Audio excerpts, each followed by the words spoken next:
তথা অর্থ মন্ত্রণালয়ের কাছ থেকে আজ অবধি কোনো আহ্বান পাইনি, আলোচনার সুযোগ পাইনি, আমাদেরকে পাত্তাই দেওয়া হচ্ছে না, আমাদের প্রজাতন্ত্রের কর্মচারীকে কোনোভাবেই মূল্যায়ন করা হচ্ছে না।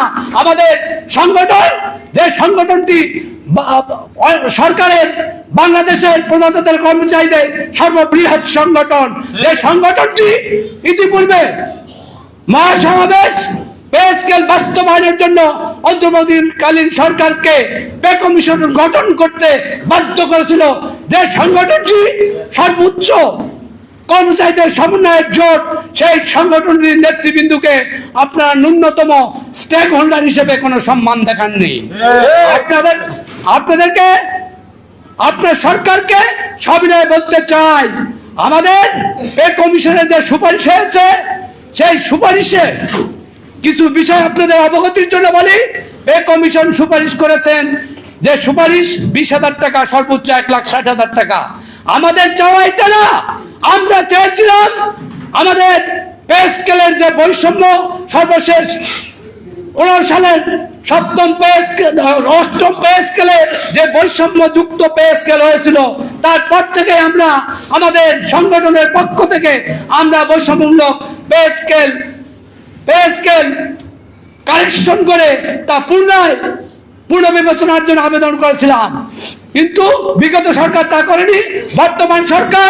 বর্তমান সরকার যে চিন্তা চেতনা করেছেন, পে কমিশনের দেওয়া রিপোর্ট থেকেও আমরা শুনছি, জনমুখে বিভিন্ন ফেসবুক, বিভিন্ন মিডিয়ায় শুনছি, আমাদেরকে সর্বনিম্ন 16,500 টাকা দেওয়া হবে।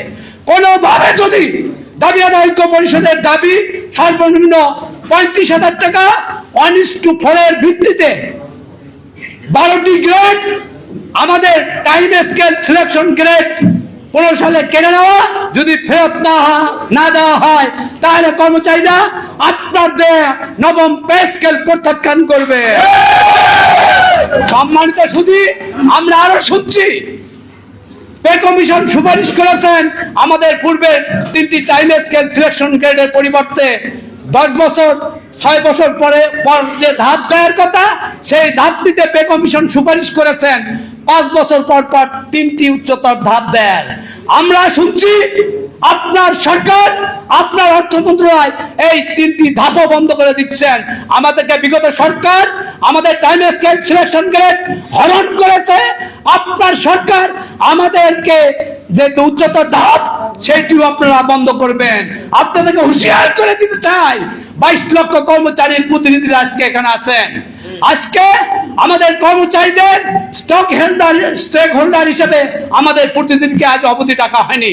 আপনারা মাহমুদ ব্যাখ্যায় বলেছেন, আমি আপনাদের আরো ক্লিয়ার করতে চাই, আমরা গিয়েছিলাম যে আমরা স্টেক হোল্ডার 22 লক্ষ কর্মচারীর প্রতিনিধি, আমরা একটা আবেদন নিয়ে 2টা আবেদন নিয়ে গিয়েছিলাম। একটা মাননীয় প্রধানমন্ত্রীর সাথে সাক্ষাৎ চেয়ে আবেদন, আরেকটি ছিল অর্থমন্ত্রীর কাছে সাক্ষাৎ চেয়ে আবেদন। 2টি আমরা ইনস্ট্যান্ট সাক্ষাৎ পাবো, এইটি আমাদের বিষয় ছিল না। আমরা আবেদন দিয়েছি, আমাদের প্রতিনিধি বিশালের একটি অংশ, মিনিমাম একটি অংশ আমাদের প্রধানমন্ত্রী তথা অর্থমন্ত্রীর সাথে আলোচনায় বসবেন, মত বিনিময় করবেন 9ম পে স্কেলের স্টেক হোল্ডার হিসেবে। আমার মনে হয় আপনাদের বুঝতে বাকি নেই, অনেকই কষ্ট পেয়েছেন যে আমি যেতে পারিনি, অমুক যেতে পারিনি। আমাদের যাওয়া শেষ হয়নি, আমরা আবেদন দিতে গিয়ে তাৎক্ষণিক সাক্ষাৎ হয়েছে আমাদের অর্থমন্ত্রীর সাথে, তাৎক্ষণিক সাক্ষাৎ হয়েছে আমাদের প্রধানমন্ত্রীর সাথে, সরাসরি সাক্ষাৎ পাওয়ার সুযোগ নয়। তার মুখ্য সচিব